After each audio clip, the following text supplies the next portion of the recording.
प्रियंका अपने फटे हुए सूट पर सुई चला रही थी।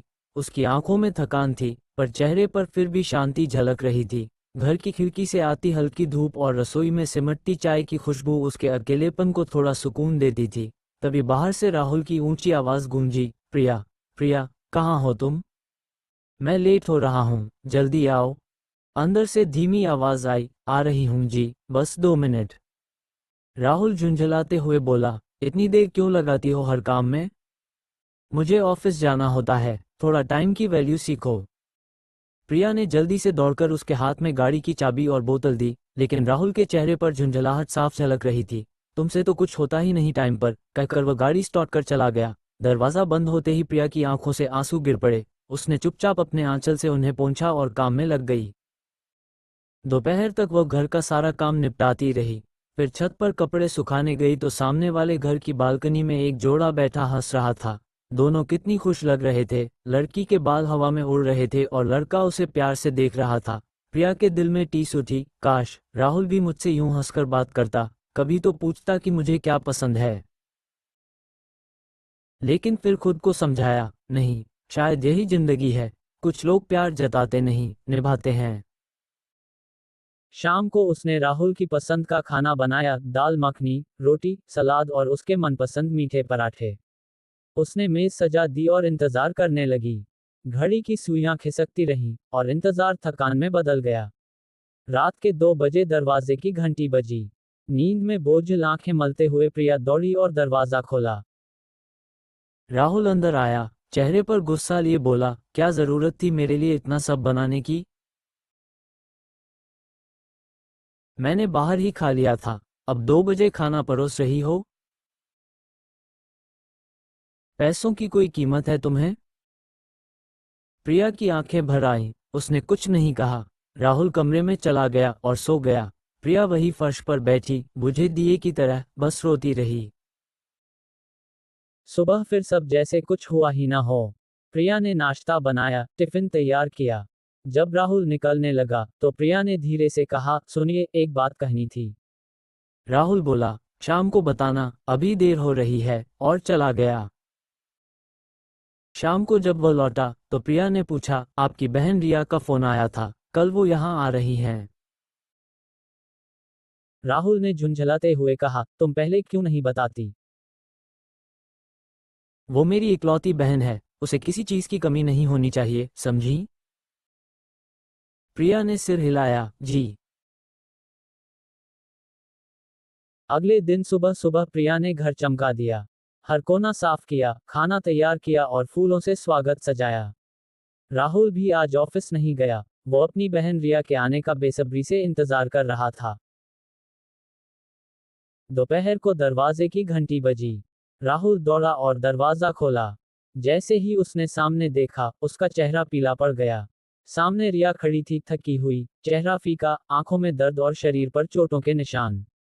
राहुल के होंठ कांप गए। रिया, ये क्या हुआ तुम्हारे साथ? रिया ने मुस्कुराने की कोशिश की, कुछ नहीं भैया, बस रास्ते में गिर गई थी। लेकिन उसके हाथों और गालों पर पड़े निशान सच्चाई बयान कर रहे थे। प्रिया ने तुरंत आगे बढ़कर उसे गले से लगा लिया, आओ पहले बैठो, पानी लो। शाम होते होते रिया थोड़ी संभली। राहुल गुस्से में था, पर कुछ समझ नहीं पा रहा था। रात को जब सब सो गए, प्रिया रिया के पास बैठी और धीरे से बोली, रिया, अगर तुम चाहो तो मुझे सच बताओ, क्या सब ठीक है? रिया की आंखों से आंसू झरझर बह निकले। भाभी, मेरी शादी के बाद सब बदल गया। वो पहले बहुत प्यार करते थे, लेकिन अब छोटी बात पर गुस्सा, मारना, अपमान करना, सब आम हो गया। अब तो मुझे खुद से भी डर लगने लगा है। प्रिया ने उसे सांत्वना दी और धीरे से उसका हाथ थाम लिया। सुबह जब राहुल उठा तो प्रिया ने सब बताया। राहुल चुप रहा, लेकिन उसकी आंखें भर आईं। उसे एहसास हुआ कि उसने अपनी पत्नी के साथ भी कभी वैसा ही व्यवहार किया है जैसा रिया के पति ने उसके साथ किया। उस पल उसके दिल में पश्चाताप उमड़ पड़ा। उसने धीरे से प्रिया के पास आकर कहा, मैंने तुम्हें भी बहुत बार रुलाया है। आज महसूस हो रहा है कि मैं कितना गलत था। प्रिया की आंखों में आंसू थे, पर उसमें एक सुकून भी था। अगर गलती का एहसास हो जाए तो सब ठीक हो सकता है, उसने कहा। राहुल ने वादा किया कि वह अब अपने गुस्से और लापरवाही को बदल देगा। उसने प्रिया की मदद से रिया के पति से बात की, उन्हें समझाया और परिवार के बड़े लोगों के साथ मिलकर मामला सुलझाया।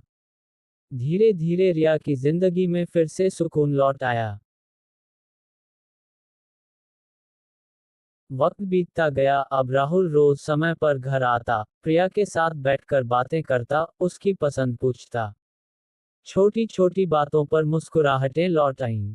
रिया अब मायके से विदा होकर फिर से आत्मविश्वास के साथ अपने घर लौटी, लेकिन इस बार उसके साथ उसका भाई और भाभी की दुआएं थीं। एक दिन छत पर कपड़े सुखाते हुए प्रिया मुस्कुराई। पास ही राहुल खड़ा था। उसने धीरे से कहा, कभी सोचा नहीं था कि मैं तुम्हें फिर से मुस्कुराते हुए देखूंगा।